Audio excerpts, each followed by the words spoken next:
Welcome everyone to Buddhist Center. Let's begin right away. Let's not waste any time. Let's set the most magnificent motivation in the universe. That's the motivation to become a Buddha for the sake of every single sentient being that exists, for the sake of everyone. What does it mean to become a Buddha? It means that we become the most reliable guide in the universe, and we no longer have any of the things that keep us from being the most reliable guide in the universe.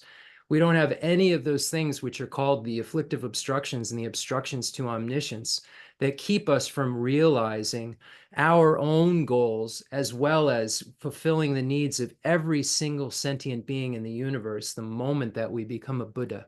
So this motivation to just be the best helper that exists in the universe is the highest ideal of the Mahayana, according to Arya Nagarjuna. So let's set that incredible motivation. And it's so wonderful that we get together week after week after week to learn how to evolve, to learn how to become better beings. And in Arya Deva's 400 verses, it says that, ordinary beings, for the most part, are involved in the ignoble. Therefore, most ordinary beings go to the lower realms. So we can see something from that quote that's kind of stunning, and that's that, for the most part, everyone that we know, because we mostly know ordinary folks, I'm an ordinary folk, most of us, most ordinary folks will go to the lower realms. But we're among a very fortunate group of people who have a chance to not do so. Why do we have a chance to not do so?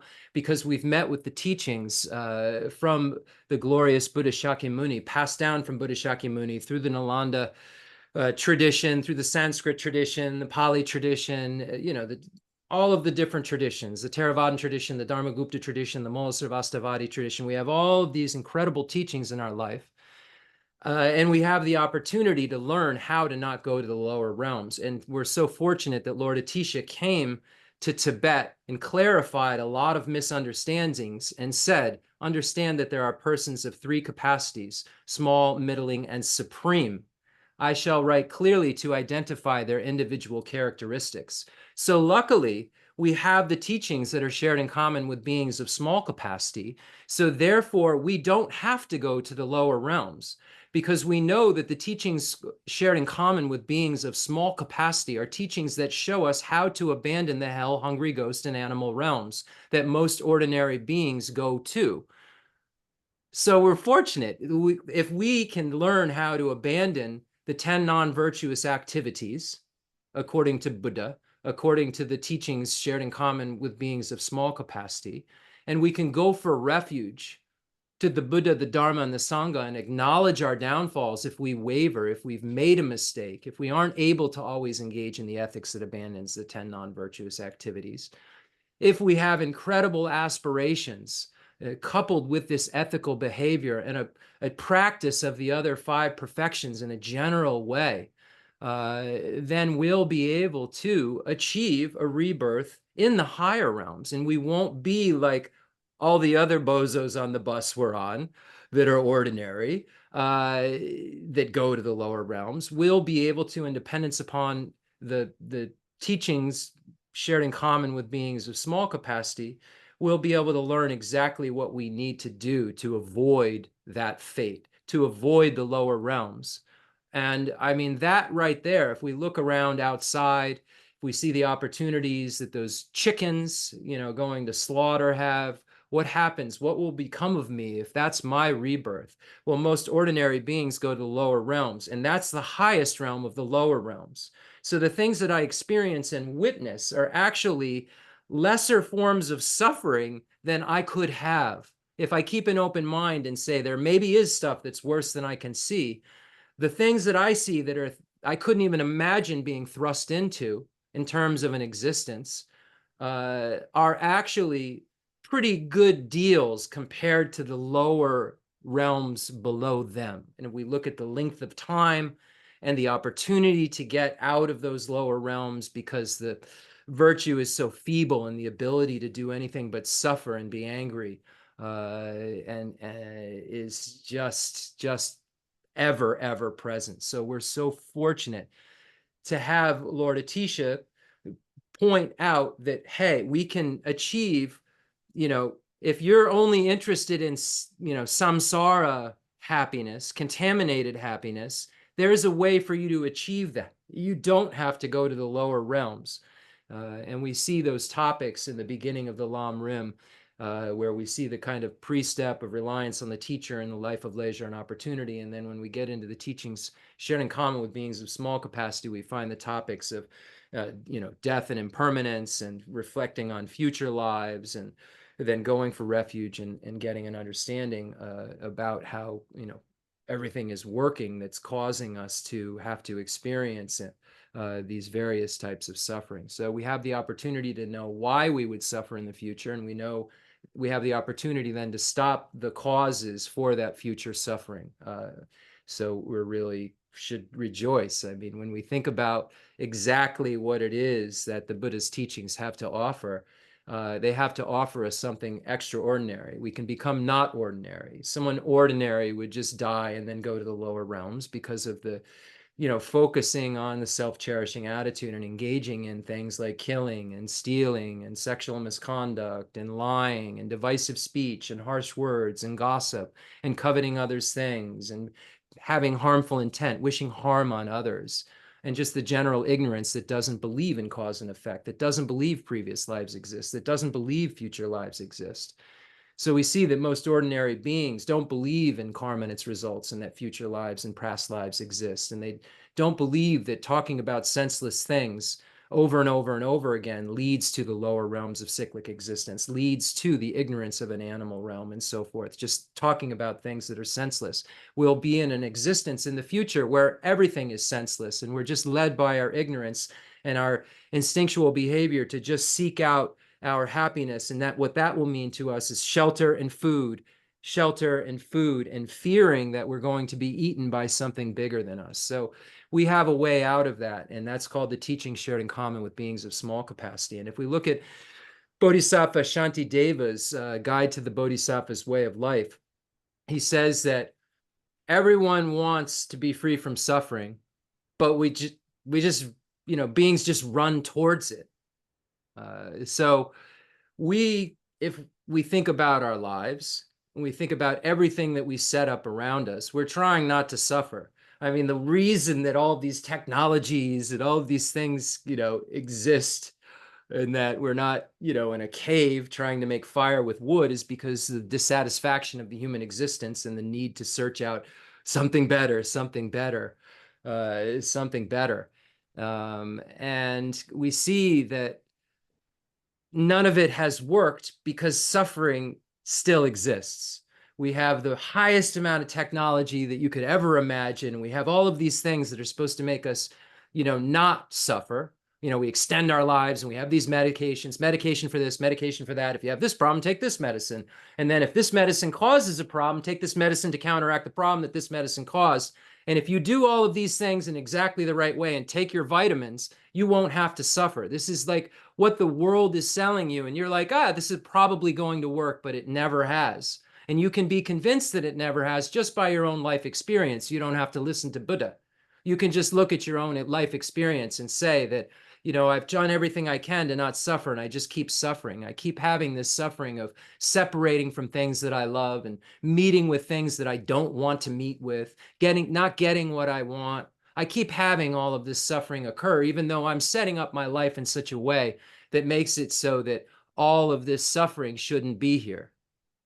So when we look at, what we're doing every day, we're going through a whole lot of trials and tribulations. We're doing a lot to try to not suffer.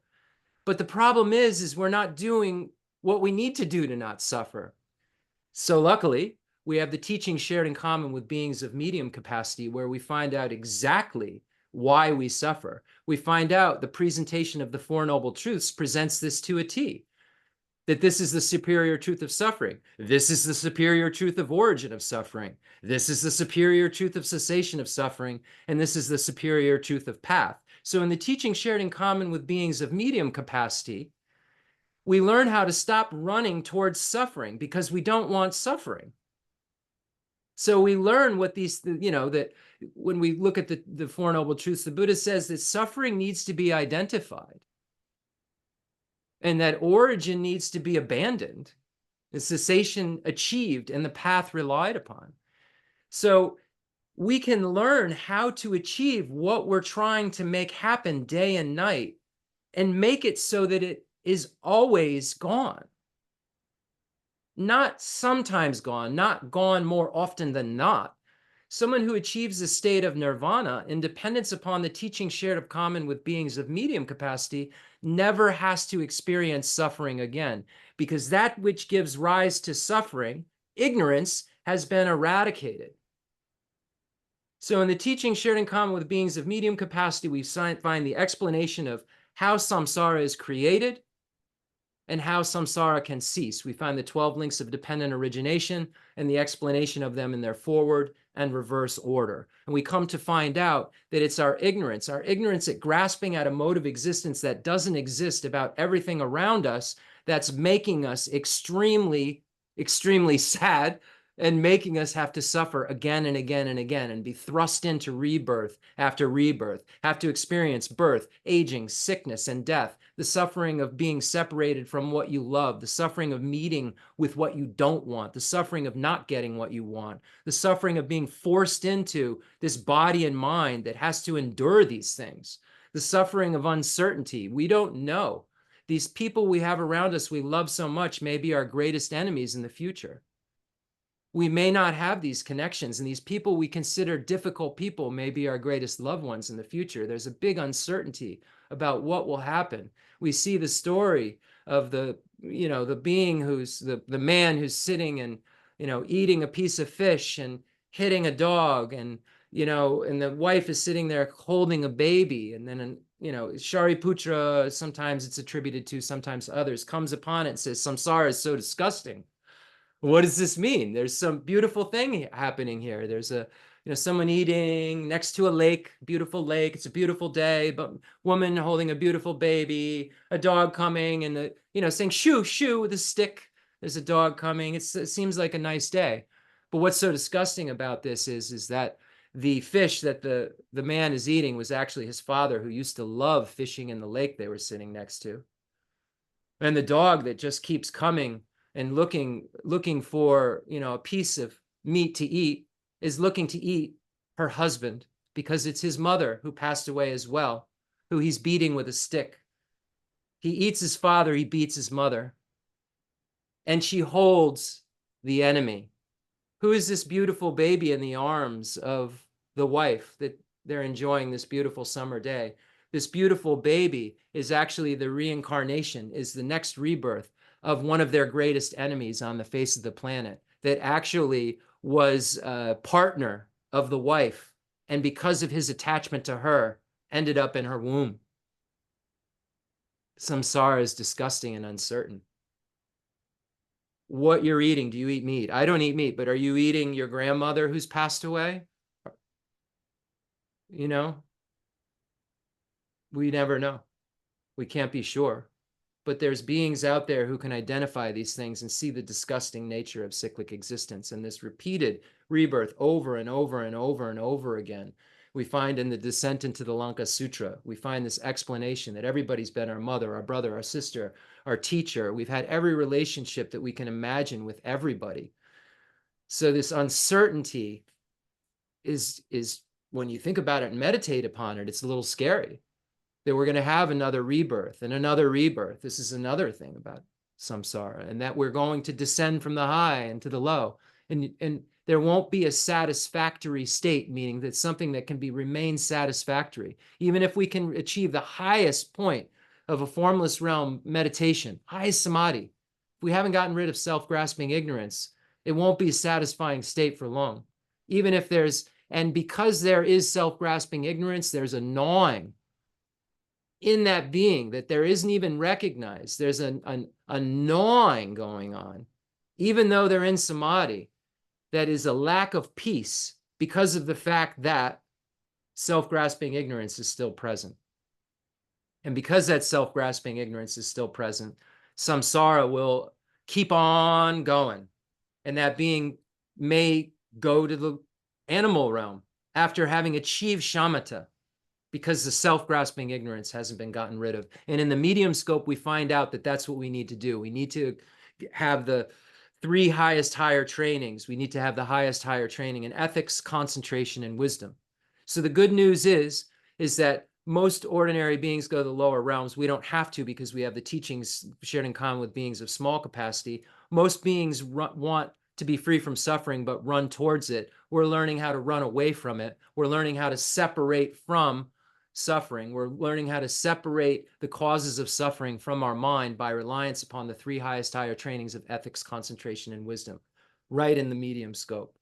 And then the next two lines of Bodhisattva Shantideva's quote says, sentient beings only want happiness, yet they ignorantly destroy it like an enemy. So the good news is that since I think everyone here would agree, you want to be happy. I think you would agree you don't want to have suffering, and you don't want real gross suffering like being a slug. So, you don't want the lower realms, and even in the higher realms, we're there now. We're currently there. How does it feel? Are you satisfied? So no, we don't want the suffering of cyclic existence at all. But even if we were to be able to get rid of all of those things just mentioned, we wouldn't have the highest amount of happiness possible. Why is that? Because we won't have gotten rid of the subtle form of the self-cherishing attitude that keeps even an arhat from the highest form of happiness, meaning here a solitary realizer arhat. It's only the Buddha that has the highest form of happiness. See, a hearer and solitary realizer arhat still have the subtle form of the self-cherishing attitude because they said, I'm going to individually liberate for myself alone. I have compassion for others, but I don't have the kind of great compassion that compels me to do something about it. Very drastic. So luckily, since we want happiness, and we would all agree with that, we have access to the teachings of supreme capacity, the teachings shared in common with the teachings for beings of great capacity, the Mahayana teachings, the great vehicle teachings. And the entrance into the Mahayana is bodhicitta, the mind that aspires to enlightenment. And once that mind is born, you become a child of the Buddhas. You become a bodhisattva. You enter the path of accumulation at the small level. All of these things are a simultaneous thing. They're just names for the same thing. You're a bodhisattva. You have bodhicitta. And that pathway, which is, we say the teaching shared in common with beings of small and medium capacity, because that pathway relies on those things just mentioned. The three highest higher trainings, these things are in place. The same exact wisdom in terms of the nature of reality is the wisdom the Bodhisattva realizes. The here and solitary realizer, the wisdom of selflessness that they realize in order to achieve nirvana is the same wisdom of selflessness that the Bodhisattva realizes. There's no difference. The emptiness of inherent existence of all phenomena is the emptiness of inherent existence of all phenomena. And that is the grasping at inherent existence of all phenomena is self-grasping ignorance, and that's what causes samsara. So a here and solitary realizer can't get out of samsara without obliterating self-grasping ignorance, and that means they have to realize emptiness. What they don't do is what the Bodhisattva does, and that is wishes to achieve his or her goal for the sake of all sentient beings, in order to be the most reliable guide in the universe, in order to be the best helper possible, because it's the subtlest form of the self-cherishing attitude that keeps the here and solitary realizer foe destroyer from experiencing bliss. So the Bodhisattva combines this wisdom that the here and solitary realizer needs and the renunciation that they have that makes them definitely want to emerge day and night from cyclic existence, and couples it with the desire day and night to free sentient beings from suffering, bring them to a state of happiness, and move closer to the place where one would be the most accurate, reliable, valid person to do that. And the best, most valid knower in the universe is the Buddha, because the Buddha can simultaneously validly know all phenomena, conventional and ultimate. And he or she is the only being in the universe who can do such a thing. And this ability makes him or her the most reliable guide in the universe, makes them the best helper. There's nothing impeding. There's no problem. There's no lack of peace while he or she is trying to help. Because until you become a Buddha, even at the 10th ground Bodhisattva, while you're trying to help, there's there's still this like subtle self-cherishing attitude there, even at the 10th Bodhisattva ground. There's no more self-grasping ignorance, but the subtle self-cherishing attitude is still there, and things appear to intrinsically exist still when he or she is in conventional truth, not meditating on emptiness. And the Buddha does it all at the same time. So, yeah, we don't have to follow the lower realms, you know. So again, just to recap from Aryadeva's 400 verses, ordinary beings are mostly involved in the ignoble. Therefore, most ordinary beings go to the lower realm. We don't have to be involved in the ignoble. We know what ignoble is. Those are the 10 non-virtuous activities. So if we abandon the 10 non-virtuous activities, what causes the lower realms, which is the ignoble, won't be there to produce it. So we got that taken care of. And where do we learn about? We learn about that in the teaching shared in common with beings of small capacity. Sentient beings want to be rid of suffering. That's all they want, yet they run toward it. We know how to run away from it because we have the teaching shared in common with beings of medium capacity that shows us how to separate from the self-grasping ignorance, which is the cause of all of our miseries. Sentient beings want happiness, yet they destroy it ignorantly, like an enemy. Well, we know how to stop destroying our happiness. See, our self-cherishing attitude, that's, our self-grasping ignorance, allows us to think that we intrinsically exist and that we should, cherish this intrinsically existent person, so these two masterminds of our defeat work together. But it's the self-cherishing attitude that has to be gotten rid of in order for us to achieve the highest amount of happiness possible. And that's only the teachings for the extinguishing of the self-cherishing attitude are only involved in the teachings for beings of great capacity. So, if we're ignorantly destroying our happiness, why is it being destroyed? Because we think that the self-cherishing attitude is what brings us happiness, and it's actually cherishing others that brings us happiness. So we destroy our chance of happiness because we think self-cherishing is the way to go. And if we start to cherish others more than ourselves, then we'll stop destroying our happiness. And if we don't destroy our happiness, then we have happiness. And the highest amount of happiness is contingent, is dependent upon, needs to meet with sentient beings who you love and have compassion for. And the more and more of them you can have that love and compassion for, and the more and more of them that you say, I'll take on myself the task of helping them, the more and more happiness your mind will have if it's coming from an accurate place and it's not coming from a place of pride or ego where you think that you can do more than you can do, and then you get burnt out. So this is when you do these steps properly and you build a proper foundation, you'll know where you are and you'll be realistic enough to know what you can do and build on it and build on it and build on it, and then cap it when you start to see, okay, this is starting to be too much. And then build on your compassion and build on your compassion as you start to stabilize at that level and feel more comfortable again. So this is the name of the game. It's about bringing these teachings into our daily life, everywhere that we go. All of these things that we're learning in the Lam Rim from these incredible pandits, the things we're learning from things like the Lankavatara Sutra from Buddha Shakyamuni, and Arya Sangha's levels of yogic deeds, and Acharya Dharma Kirti's Pramanavartika Karika, and Acharya Kamalashila's stages of meditation, and the Panchen Losang Chuji Jetsun, and Panchen Losang Yeshe's texts, and all of the Dalai Lama's texts.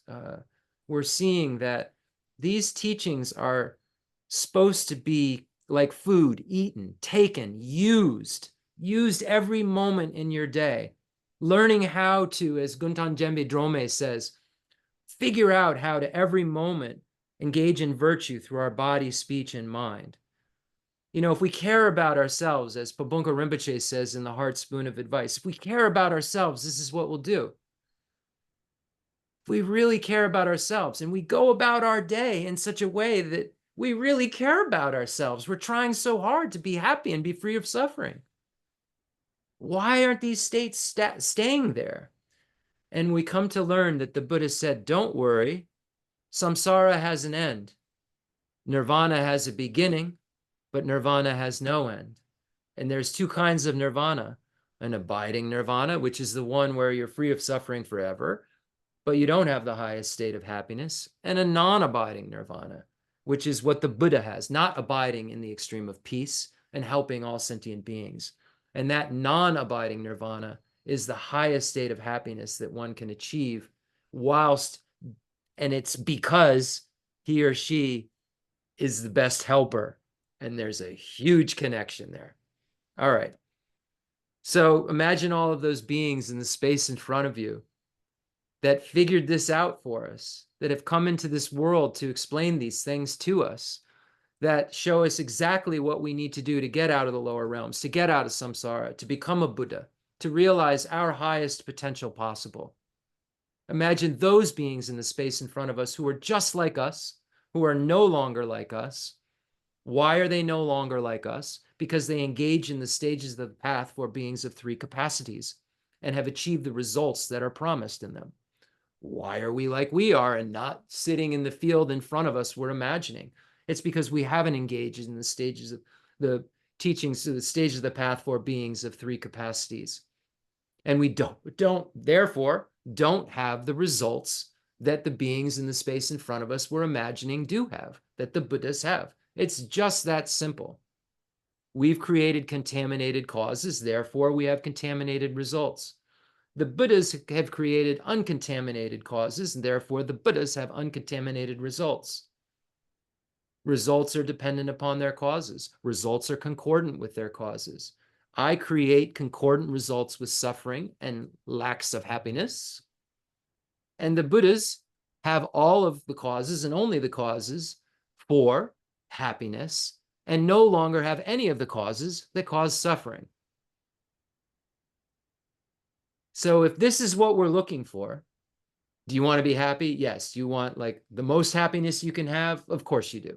Do you want to be free from suffering? Yes. Do you want to like be completely free from suffering? Well, of course. And then you can say, well, if I have a little suffering, then I can enjoy the happiness. Okay. So you're experience a whole lot of bliss.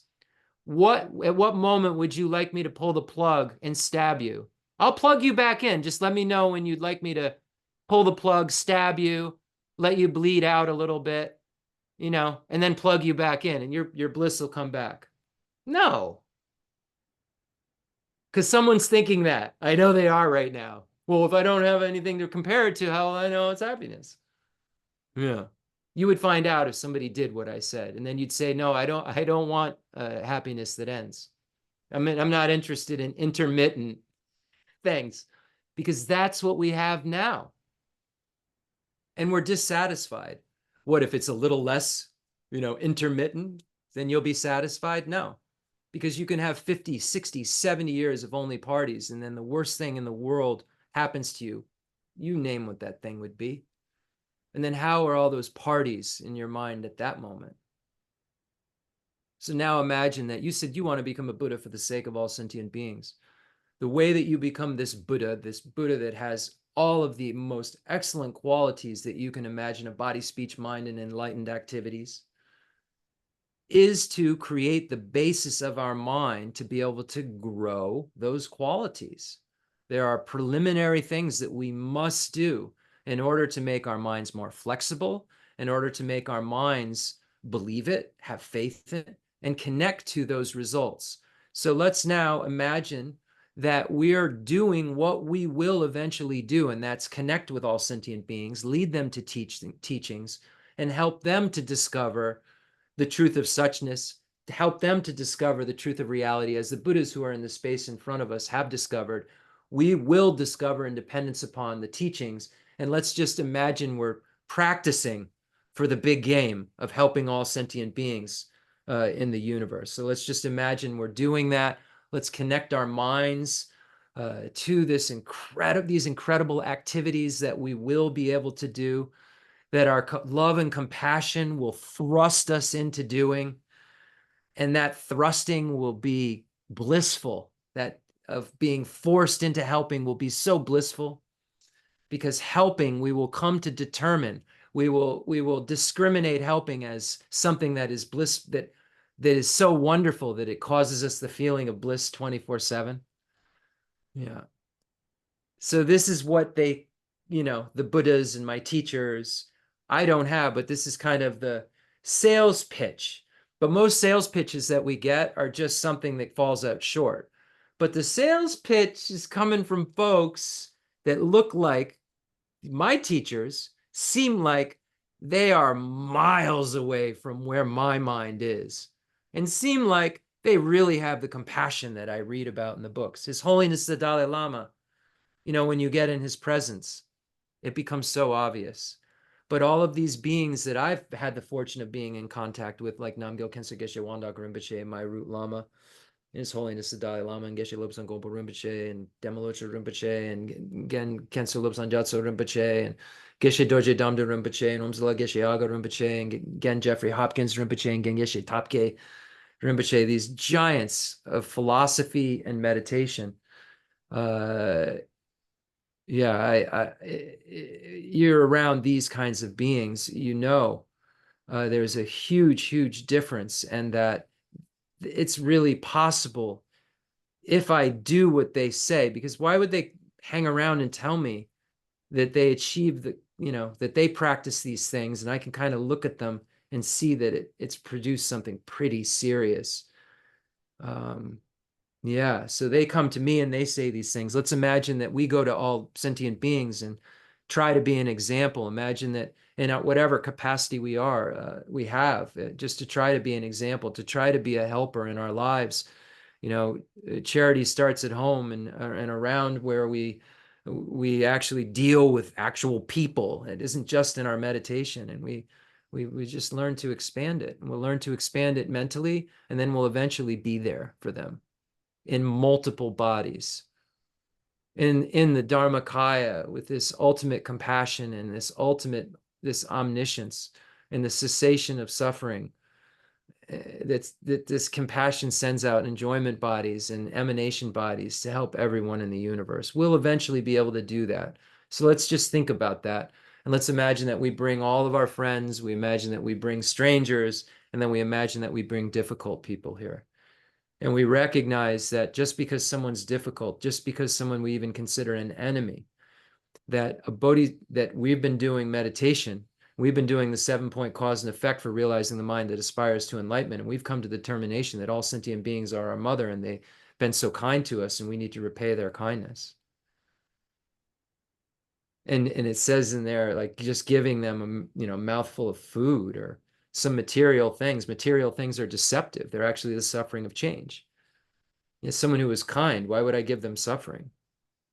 So all the Buddhas can do is teach the truth of suchness. So if I could somehow get them here, they could, the way that they took care of me when I was vulnerable, and the amount of bliss they had the moment that they looked at me when I was their child and was born, they can learn that, like, if they can stop being angry, and start thinking about others' needs, they could feel what they felt for me in a previous life all the time for everyone.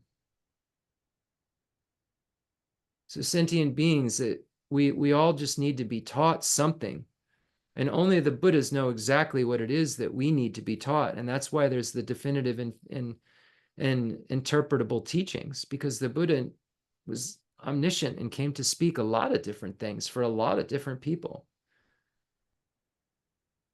So just imagine you bring all of these beings in the universe, hell, hungry ghost, animal, human, demigods, and gods here to be a witness to the teaching. And now imagine that the space in front of you transforms into Rajagriha Vulture Peak Mountain, where the Sutra of the Heart of Transcendent Knowledge was taught, where we learn how to get out of cyclic existence. Bottom line, we learn that we have a misapprehension of things, and we believe things have intrinsic existence. We believe that I and mine and things that are mine have intrinsic existence. Everything, we just adhere to. I have intrinsic existence. My hand has intrinsic existence. My hand is intrinsically mine. My intrinsic hand is intrinsically mine. Yeah. Yeah, we have these kind of false perceptions that can be reversed with wisdom. And the Heart Sutra comes to tell us that upon ultimate analysis, the thing that we thought existed, which was the intrinsic existence of everything, doesn't exist for anything. But an existence does exist. So the things do exist. They just don't exist the way that we think that they do. So what this Heart Sutra is canceling out is the mode of existence that we think that things have, and that's an existence from their own side, a self-powered existence, a mode of existence that's actually impossible when we analyze causes and conditions and look at all the parts making stuff and look at how we name things.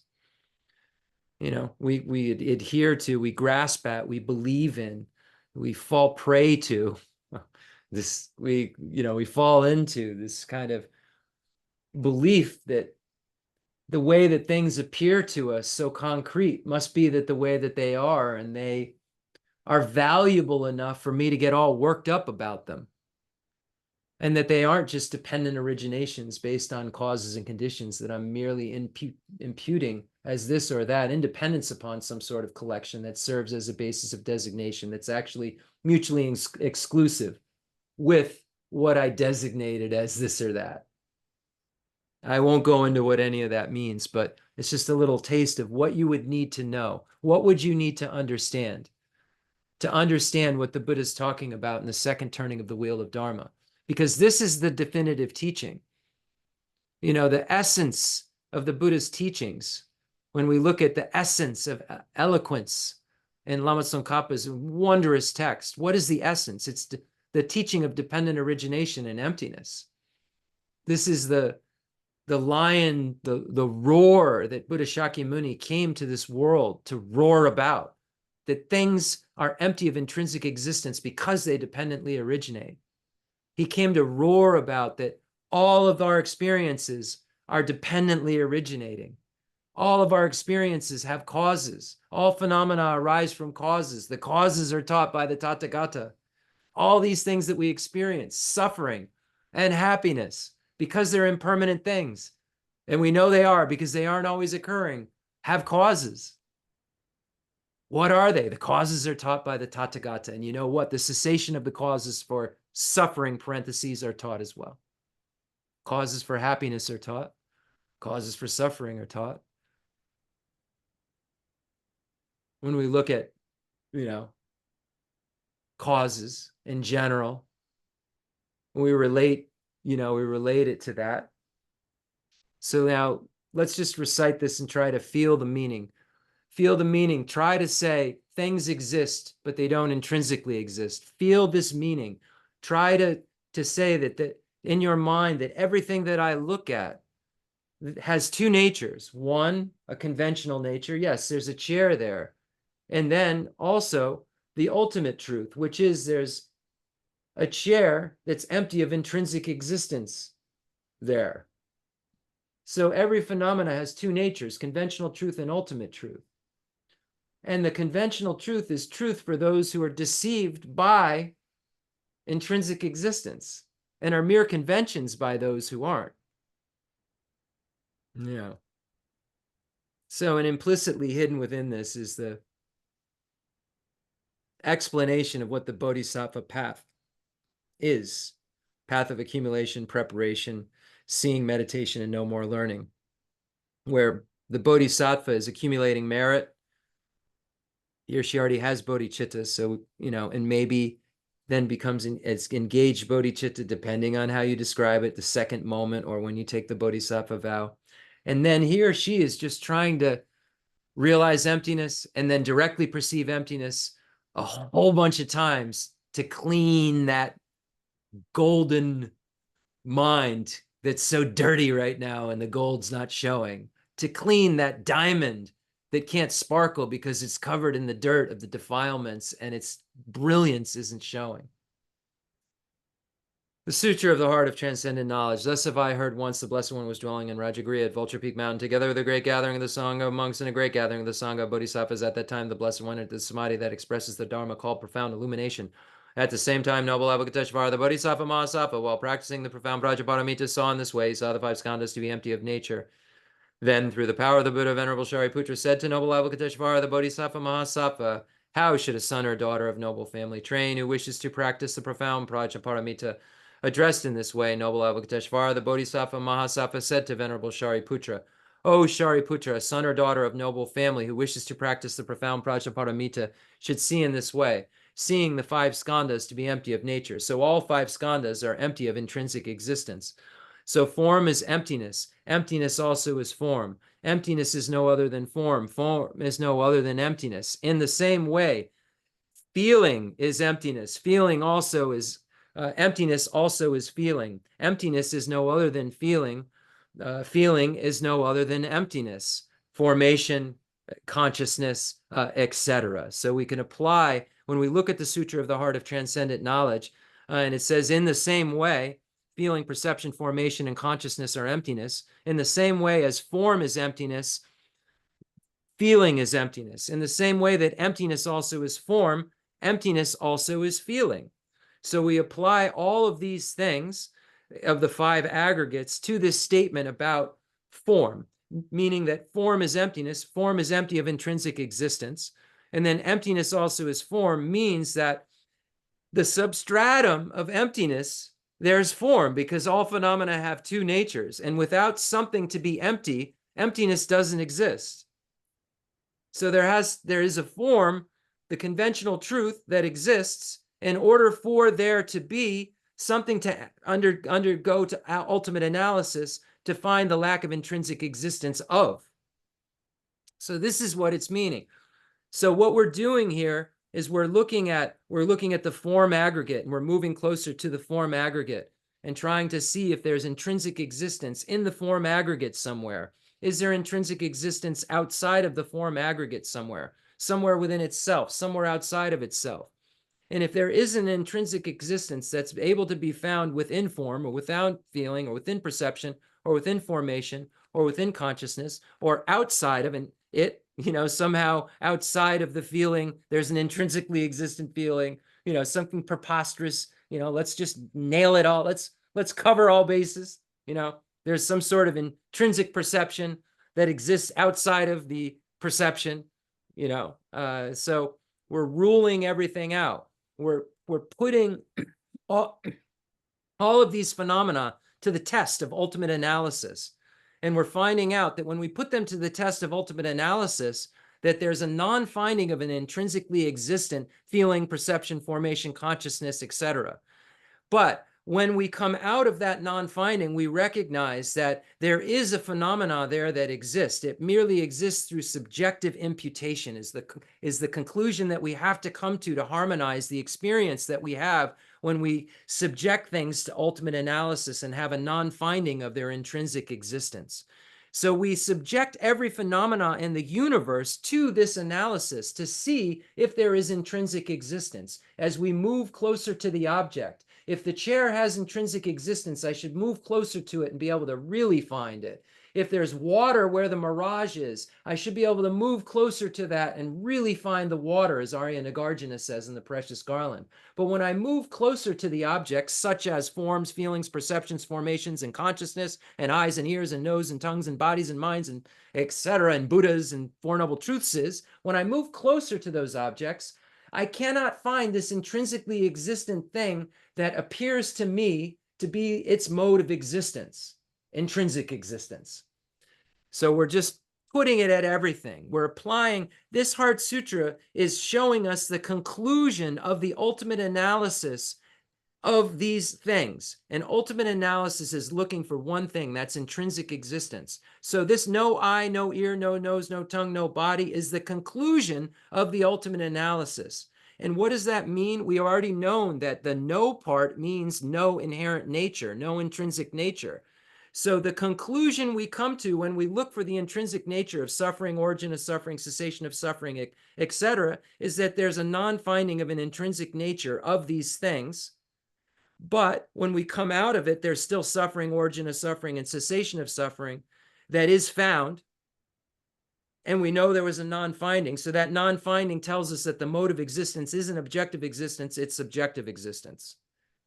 Just like quantum physics would say. Got it?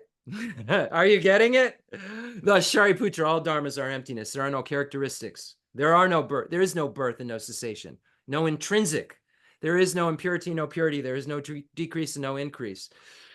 Therefore, Shariputra, in emptiness there is no form, no feeling, no perception, no formation, no consciousness, no eye, no ear, no nose, no tongue, no body, no mind, no appearance, no sound, no smell, no taste, no touch, no dharmas, no eye, dhatu, no mind, dhatu, no dhatu of dharmas, no mind, conscious, dhatu, no ignorance, no end of ignorance up to old age and death, no end of old age and death, no suffering, no origin of suffering, no cessation of suffering, no path, no wisdom, no attainment, and no non-attainment. Therefore, Shariputra, since the Bodhisattvas have no attainment, they abide by means of Prajaparamita, since there is no obscuration of mind, there is no fear.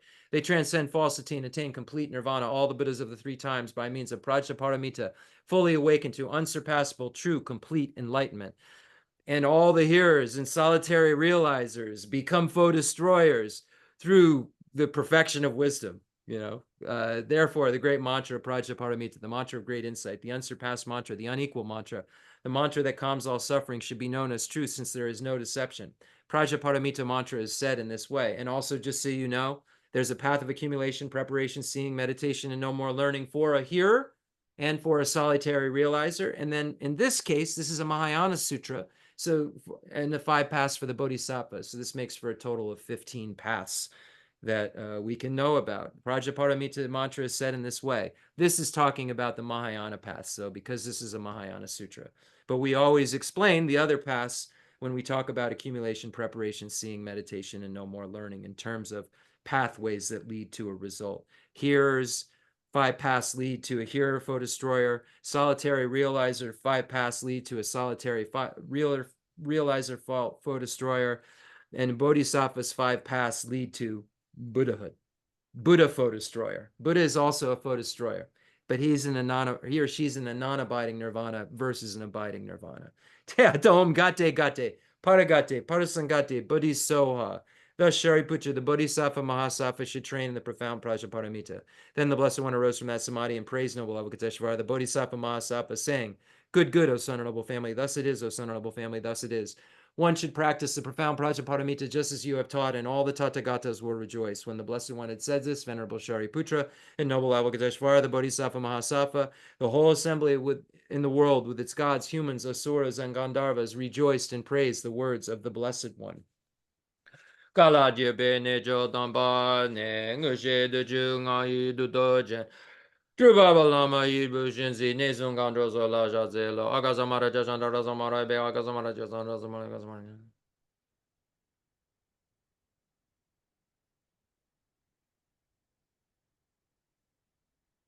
Agha samara jandara zamara ave. Deyatonga de gate paragate parazangate buddhizo. Baba gonja zonji gaye de vedoji je. Goba doji, meba doji, jewa doji.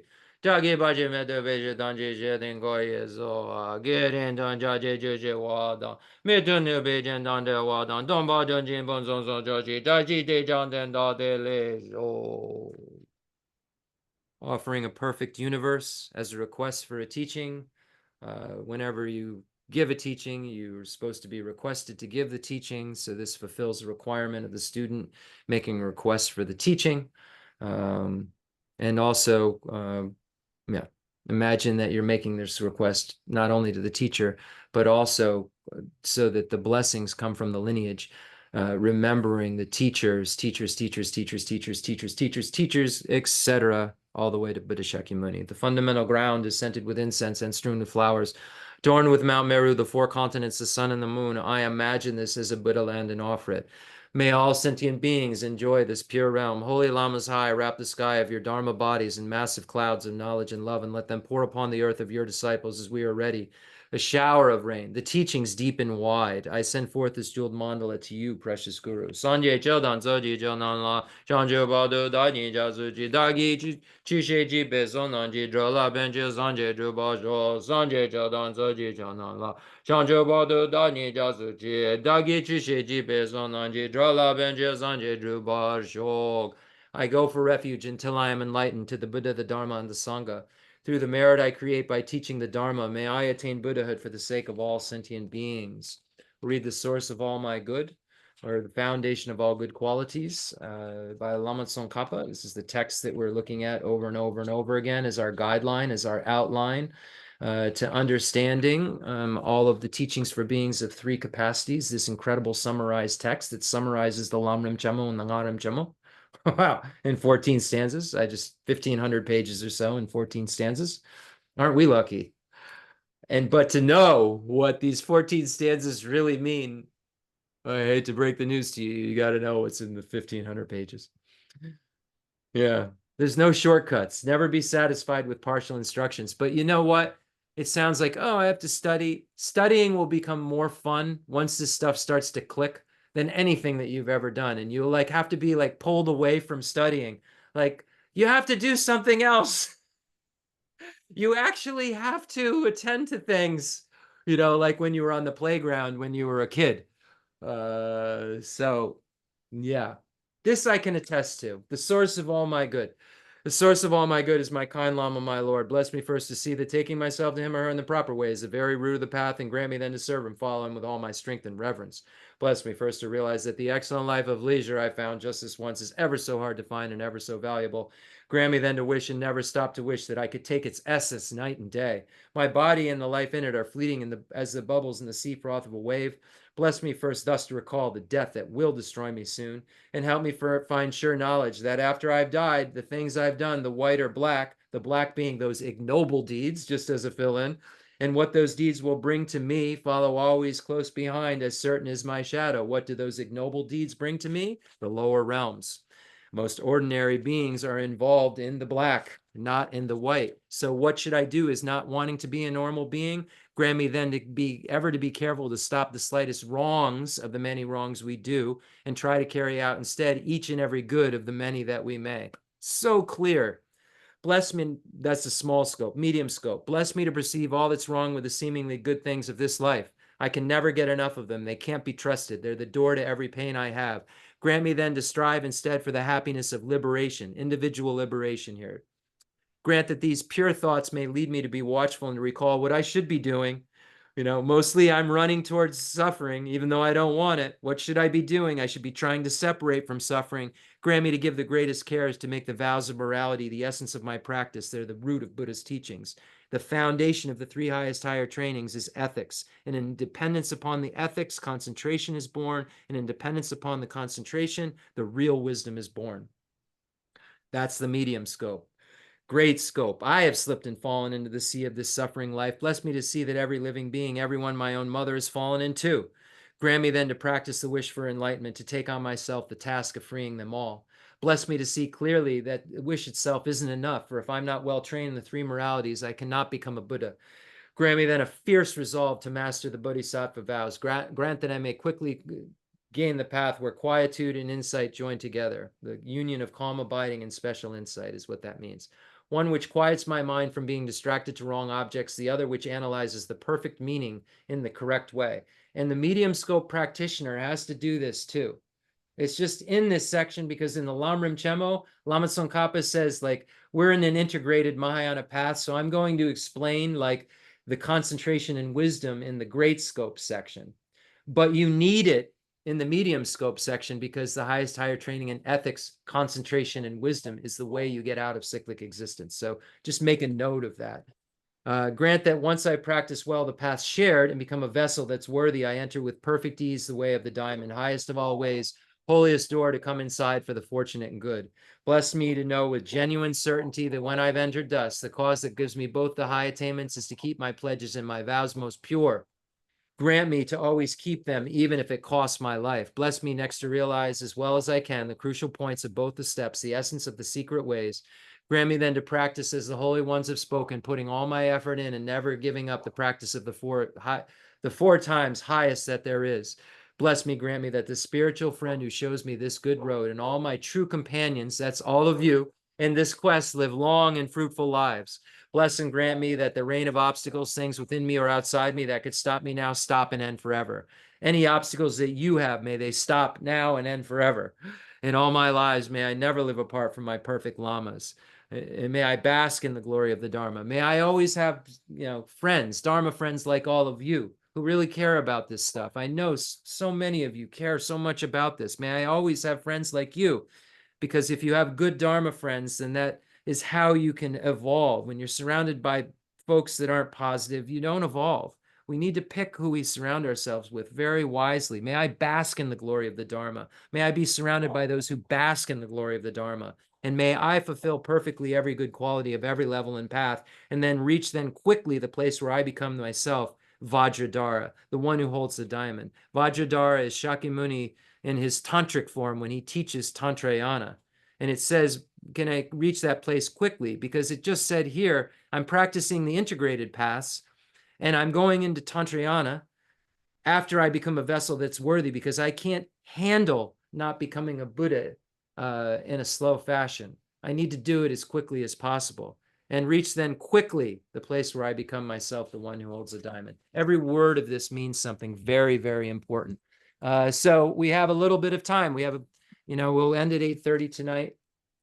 And so we've been looking at the 7-point cause and effect for realizing the mind that aspires to enlightenment, the precept of equanimity, and then recognizing sentient beings are our mothers, remembering their kindness, wishing to repay their kindness, love through the force of attraction, great compassion, and then the extraordinary attitude into bodhicitta. This is kind of what we've been talking about. A lot of the text, as we've been saying, kind of combine it, because you say in this step, the 6th step, which is the altruism, the extraordinary attitude, you say to yourself, I'm going to take on myself the task of freeing sentient beings from suffering and bringing them to a state of happiness.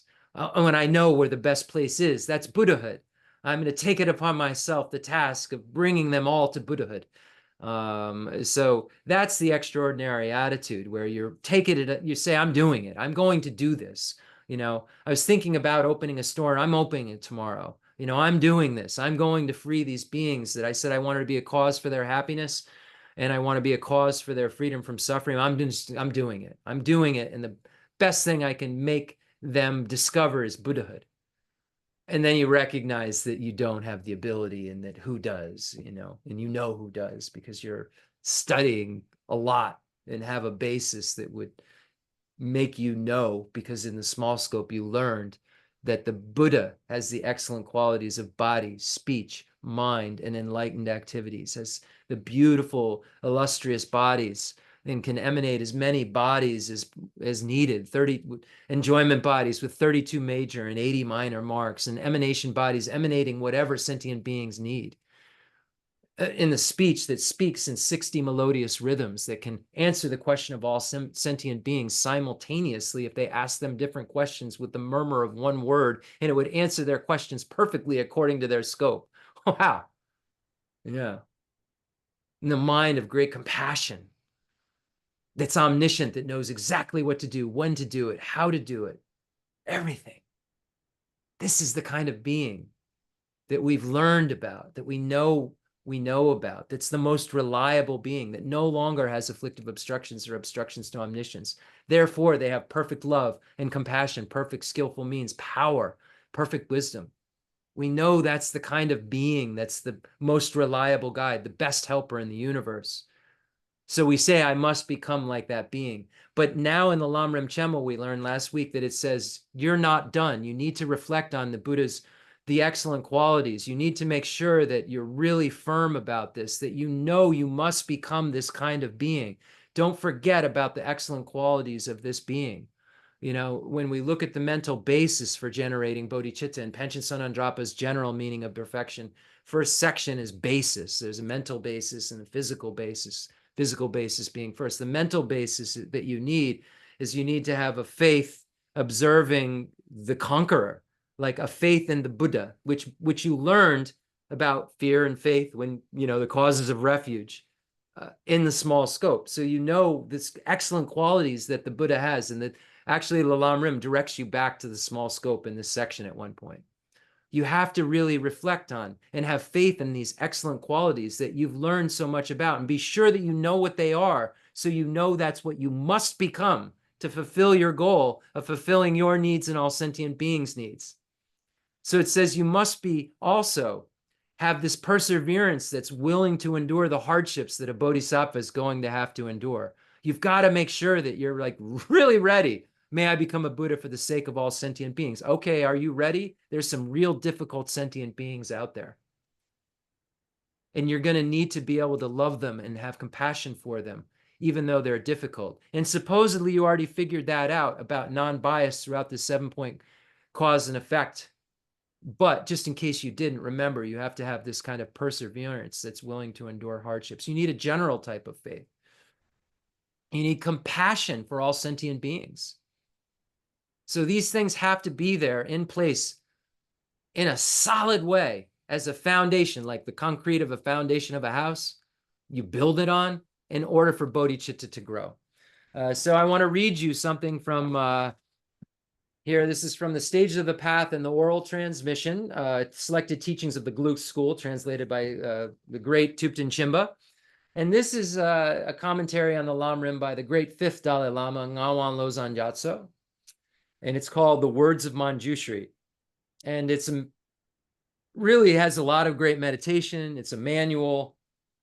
So I want to read you what he says about this.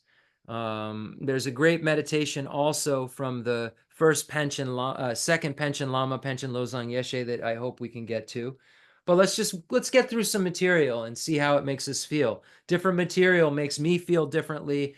It inspires me at times differently. So I'd like to read as much of these commentaries out loud to all of you as possible so that you too can be inspired.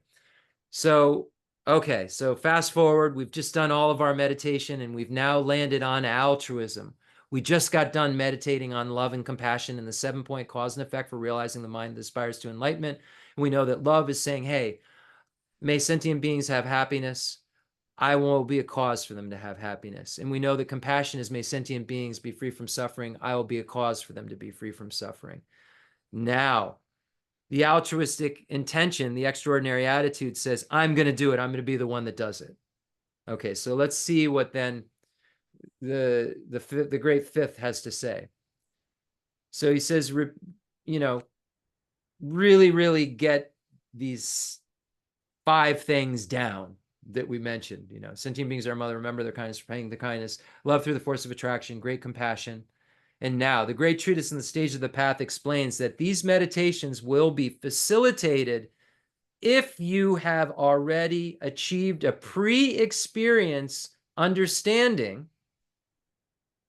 They'll be facilitated. They'll work if you've had a pre-experience, if you have realized, if you've had a discovery of the paths of persons of lesser and intermediate capacity, and also by generalizing your own experience of suffering to others.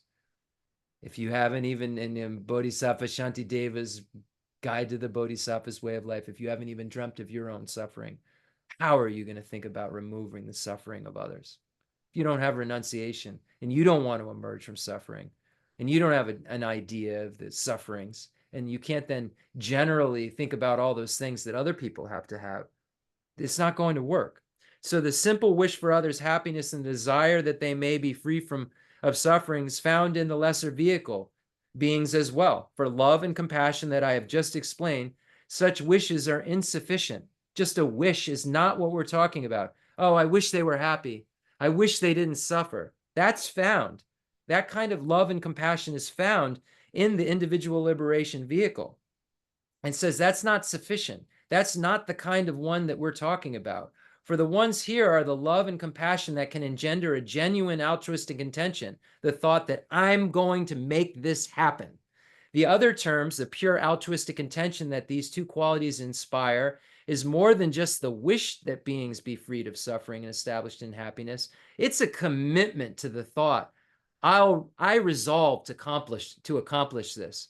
I'm going to resolve their problems with caps, the not having enough happiness and suffering. And I resolve to accomplish it, while thinking that you take personal responsibility for establishing in happiness and for freeing from suffering these dear mother sentient beings. You say, I will see to it that these sentient beings, my mothers of old, again, 7-point cause and effect, we recognize that every single sentient being in the universe took care of us in our previous lives as our mother when we were vulnerable. Our mothers of old, who are deprived of happiness, find happiness. I'll see to it that these sentient beings who are tormented by suffering are freed from suffering. Repeat this many times and generate a pure, superior, and committed resolve. It's called Lobsang, superior resolve, extraordinary resolve. Somehow now we're just saying altruism. I'm not sure. I think that's loose. I think superior resolve, wholehearted resolve, extraordinary, a superior intention. It's more superior than just saying I'll be a cause. It's saying I'm going to be the cause. It's higher. Yeah, think about it. See how it feels in your mind. And then it says next, hold on, I have to pretend. Hold on. I got to show them. I am not. Oh, come on. You can't verify that I put that puzzle piece in. Hold on. I am not a bot. I can put a puzzle piece in a puzzle with my finger. I bet a bot can do that pretty well too. Okay, so then we remember when we were looking then at the Great Treatise on the Stages of the Path to Enlightenment, that we see these all sectioned out, and where it builds up to this fact that you know that like you've got to become a Buddha for the sake of all sentient beings. So in this text it says, next, while mindful of the Buddha's qualities of body, speech, and mind. So Lama Tsongkhapa in the Great Treatise says, okay, you're not done. Okay, the 7th step, Bodhicitta, you're not done, even though we said it's the result. Just make sure it's really the result, Lama Tsongkhapa is saying. So make sure that you're thinking of, it says, while being mindful of the Buddha's qualities of body, speech, mind, and enlightened activities, as explained in the context of refuge. There it is, in the small scope. Think, if I were to attain the state endowed with these superior qualities, I'd actually be able to guide sentient beings, and therefore, thereby generate a precious, aspirational bodhicitta equal to the awakening mind that initiates 3 countless eons of accumulations. So you enter the path of accumulation when you actually have this the real deal happen, the real aspiring bodhicitta. And it says, if you imagine that the genuine altruistic intention that you generate is no different from the intention to lead beings to nirvana that you've already developed in the context of repaying the kindness, you should see that the difference between the wish to repay kindness and altruistic intention is like the difference between thinking you'd like to buy a certain item and then deciding just to go do it. This is the fine distinction that has to be made. So beautiful, beautiful teaching from the great fifth Dalai Lama. It's so amazing. And then I read a little bit of this before. We're going to have to do this next week too, because there's a second section in this. It's so cool on this. So let's read from The Essence of Refined Gold. This is the 3rd Dalai Lama's text, Jewa Sunan Gyatso. The great third Dalai Lama. I say the great about all of them, because there's just so much to offer from all of this great literature that we have. So the 3rd Dalai Lama combines the 6th and the 7th step, and we figured out it makes sense, right? You would combine it because you're like, I'm going to do it. Like, how long would it take you to be like, okay, I'm going to do it. How will I go about doing this? Yeah, it'll take you like 5 seconds once you've made that commitment to realize, if you really have refuge, that like you're inept, you're not omniscient, you're going to have a problem doing it. So here, the 3rd Dalai Lama says, the cause 6, the extraordinary attitude, and the one effect, the Bodhi mind. Think, however, do I have the power to accomplish these 2 wishes? I'm going to take it upon, no, not to mention to all sentient beings. I don't have the power to even free one of them from suffering, nor place even one of them in transcendent happiness. For that reason, I made the resolve to attain perfect Buddhahood, and I now give up that. And if I now give up that resolve, surely I'll fall into the lower realms. Yet I can do nothing to free beings from suffering and place them in peerless happiness until I have myself attained full Buddhahood. I should immediately start working in every conceivable way to realize the state of complete perfect enlightenment, the Samyak Sambodhi, taking as the basis the thought to be able to free sentient beings from even the deepest suffering and bring them to the ultimate joy. Okay, so then 14th Dalai Lama's commentary, just on that stanza, and then, then we may even end because let's see, we may end. Okay, His Holiness the 14th Dalai Lama's commentary on that stanza. This is incredible. I mean, you look at the 14th Dalai Lama's commentaries, they're no less potent than the great fifths. And for modern day readers, they're even sometimes more impactful because getting His Holiness knows how our minds work in the world right now and can just sometimes, utilize language of this day that can help us even more. So let's see what kind of language he utilizes to help, because the Dalai Lama is a Bodhisattva and would only say something to help all sentient beings.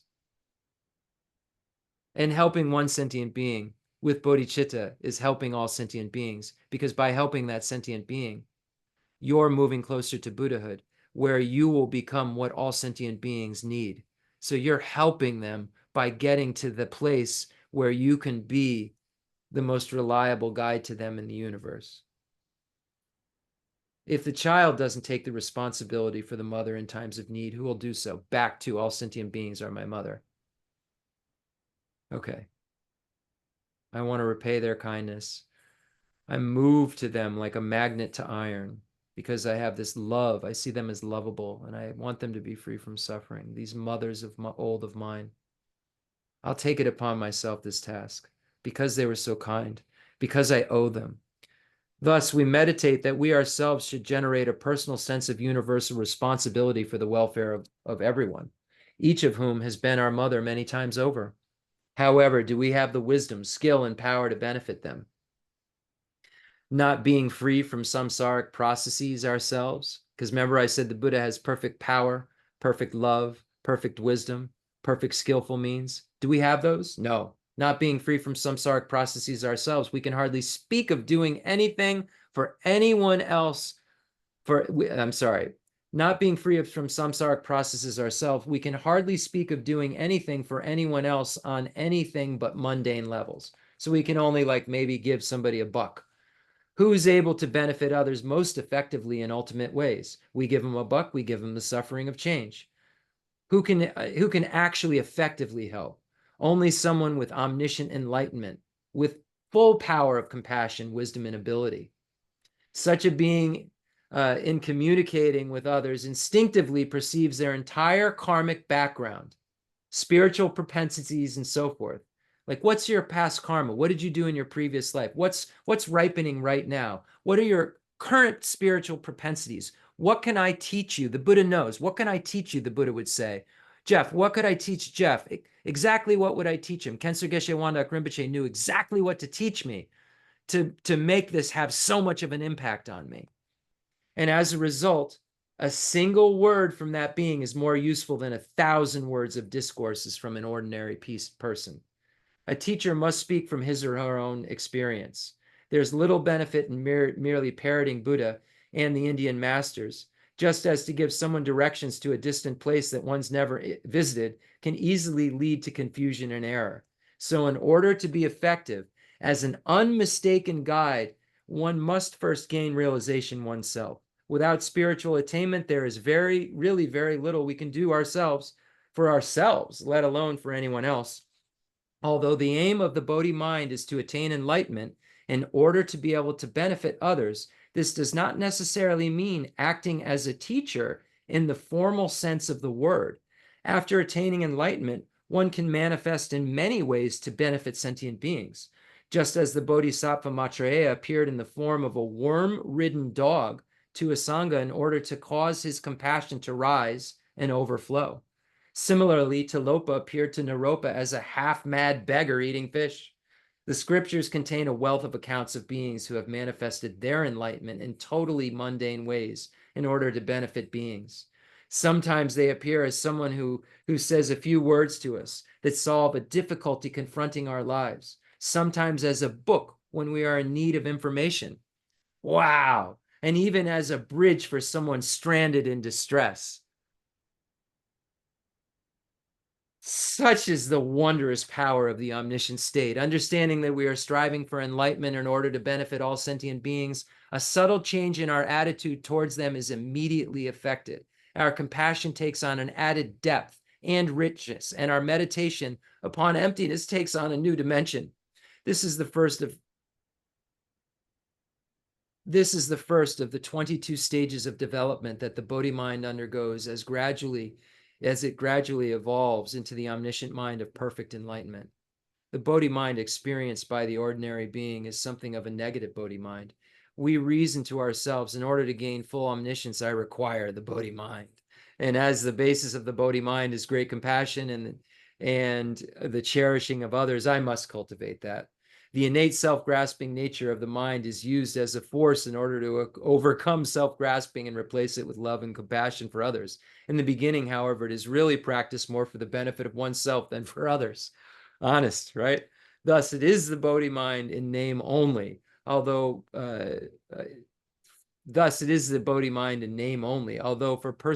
with persistence in practice, this negativity is eliminated because of the nature of the techniques we're using.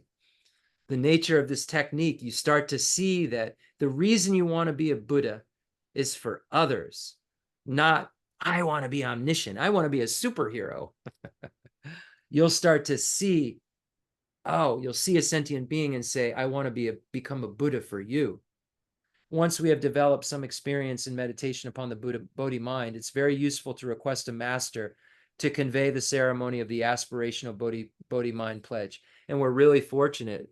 Once a month or so, sometimes it takes two, Geshe Dorji Damdul at the Tibet House, New Delhi, on special occasions, bestows the aspiring Bodhicitta vow. There aren't actual numbers of vows. It's just a vow that says, I'm taking this vow. I want to become a Buddha for the sake of all sentient beings. So those interested, you can contact me. I'll let you know when the next one is. Sealing our experience in the presence of a master by making a pledge to always hold the altruistic aspiration for the highest enlightenment as most precious, we make its foundation solid. Then, having taken the pledge of the aspirational Bodhi mind, we should practice the 4 associated trainings and should avoid the 4 black dharmas, which we will learn about next week, what all of that means. Yeah. We're so fortunate to have these teachings. I feel so fortunate to be able to share them with you.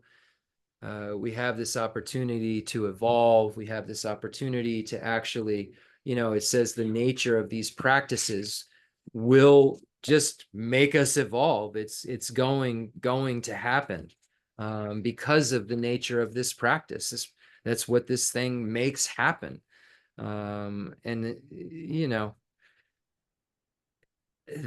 And I see there's some folks on that are in some of the programs at Tibet House, New Delhi, and those of us who are so incredibly blessed because we get to take the aspirational Bodhisattva vow from Venerable Geshe Dorji Damdul every time that we have class. And I feel so blessed because I also take the teachings in Tibetan. So what that means is that on Wednesday, Thursday, Friday, and Saturday, I have the great fortune of being able to take this in a ceremony, this aspirational Bodhisattva vow, and not because I'm special, just because I signed up for a class. Like you could sign up for a class. The Tibetan ones, you'd have to know Tibetan too. I hear you. But yeah, we have all of this stuff at our fingertips, and there's so much in English so many beautiful books, and Lama Tsongkhapa's texts, all those great texts are translated in English. Many of the really important books are translated in English, and more and more and more on the way. So we're very fortunate to have those. So we'll do the concluding prayers, concluding mandala offering and dedication prayer as a thanksgiving for this teachings. And we know that the old Kadampa masters, and when I say old Kadampa masters, I mean like, from the 11th century, Atisha's students, like Geshe Potawa, the great master Geshe Shirawa, and Geshe, Shekawa, and Geshe Langri Tamba. These are the old Kadampa masters, the three old Kadampa lineages. So those old Kadampa masters advise us to do two things when we have a event like this. One, set a proper motivation that we have done, Bodhicitta, and two, make a proper dedication so that the merit that we've created doesn't get extinguished until we become an actual Buddha, and that this merit will actually be what allows us to ripen into that state. And when we dedicate it, normal virtues we do ripen into samsaric pleasures, which we know is actually suffering. This is suffering of change. So we don't want the virtue we've created here to make us get like a cupcake or like a cupcake and a glass of oat milk or something, or a glass of milk and a cookie. So because we're looking for, we, deserve better than that, because we can have better than that. And all sentient beings deserve to have happiness and the causes of happiness, and deserve to be free from suffering and the causes of suffering. So let's dedicate the virtue so that it actually produces that permanent state of freedom from suffering and a bliss that never ends, instead of milk and cookies. So we'll conclude with a mandala offering and dedication prayers. The fundamental ground is scented with incense and strewn with flowers, adorned with Mount Meru, the four continents, the sun, and the moon. I imagine this is a Buddha land and offer it. May all sentient beings enjoy this pure realm. I dedicate whatever virtues I have collected for the benefit of the teachings of all sentient beings, and in particular for the essential teachings of Venerable Losang Drakpa to shine forever. I send forth this jeweled mandala to you, precious Guru. Any mistakes that I've made, I apologize. I don't know of any that I've made, but I am a sentient being who has not seen emptiness and doesn't have renunciation or clairvoyance. So I've got a whole bunch of stuff working against me in terms of being a helpful guide. So any mistakes that I've made, may they be purified by the mantra of Vajrasattva, and imagine that your mind and body, speech, and mind are purified by white ohms, red ahs, and blue ohms, purifying your body, speech, and mind respectively. Om benza sada samaya mena balaya benza sada zena bajita dida me vazulugaya me vazubugaya me vanurat me vazavasidi me braja savakama sucha me kidam shian kurum ha bhagavan zavata kata benza me moka benza bava ma samaya sapa ahom fe. May we always be protected by Paul the Lama, Jorama Jorama Jorama, Tunjakala Rajamo, Ramo Aja Daja, Tunjo, Rulo, Hongjo. I dedicate all this virtue to emulate the knowledge of the hero Manjushri, and likewise Samantabhadra as well. With whatever dedication is praised as supreme by all the conquerors who traverse the three times, I also dedicate all my roots of virtue for the sake of auspicious deeds. Jambel bao jeda jamba dangon du zambo de on de jende de da gonji jesu da loje gewa de da danje radu no du zamje be jewa danje jingo wa gan la jo dunga ba de da jin gewe zawa de gonjan zambo juji radu ngo wa ji. May the supreme bodhicitta that has not arisen arise and grow, and may that which has arisen not diminish but increase forevermore. Shanchu Senjo Rinpoche, Ma Je Banam Je Joji, Je Banyaba Me Bayangone Gondu Belwa Shog. Through this virtuous action, may I quickly attain the state of a Guru Buddha and lead every being without exception into that enlightened state. Gewadi Nyodu Lama Sanje Druju Nedro Shinja Malupa De Sala Gopa Shog. In all my lives, may I never be separated from my perfect lamas. May I bask in the glory of the Dharma. May I fulfill perfectly every good quality of every level and path, and reach then quickly the place where I become myself, the one who holds the diamond. Jewa gondo yanda lama dan jame juji bela lonju shin sadan lanji yunden razo ne doji changi gopanyo du jo. In the heavenly realm of Tibet, surrounded by a chain of snow mountains, you are the source of all benefit and help for beings. All powerful Avalokiteshvara Tenzin Gyatso, please remain until samsara's end. Gang ri ra wei guo wei xin jiang die, ben dang de wa ma lu zhong wei ne chen re zi wang den zin jia zi yi, sha bei si de ba du den jiao ji. A prayer of supplication to Namgyal Khensur Geshe Wangdak, mine and many of yours, Root Lama. A complex yogi poses as a simple monk. Homage to Namgyal Khensur Geshe Wangdak Rinpoche, our precious spiritual friend who is inseparable from Aryatara. I fully prostrate, covering as many atoms of the earth as possible to your pure body, speech, mind, and enlightened activities. I offer to you drinking water, bathing water, flowers, incense, candles, scented water, food, and music, purified by Om Om Om Om Om Om. The rarity of having 1 million wish-fulfilling gems is a common occurrence compared to meeting with a holy teacher like you, who placed the complete path to Buddhahood in our childlike hands.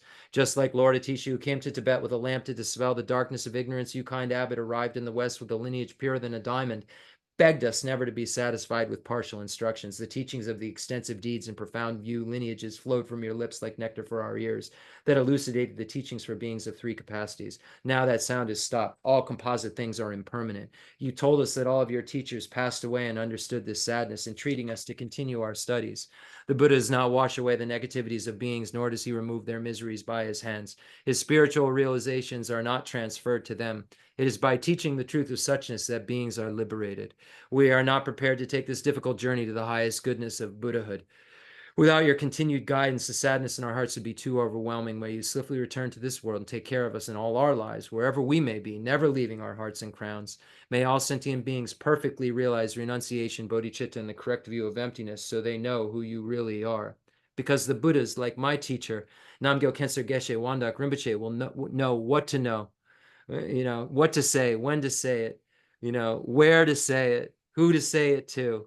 You swiftly return to this world and take care of us in all of our lives, wherever we are. And only the Buddhas know where all sentient beings are. Thank you so much. I appreciate your kind listening. And I almost ended right at 8:30. Thank you. Take care.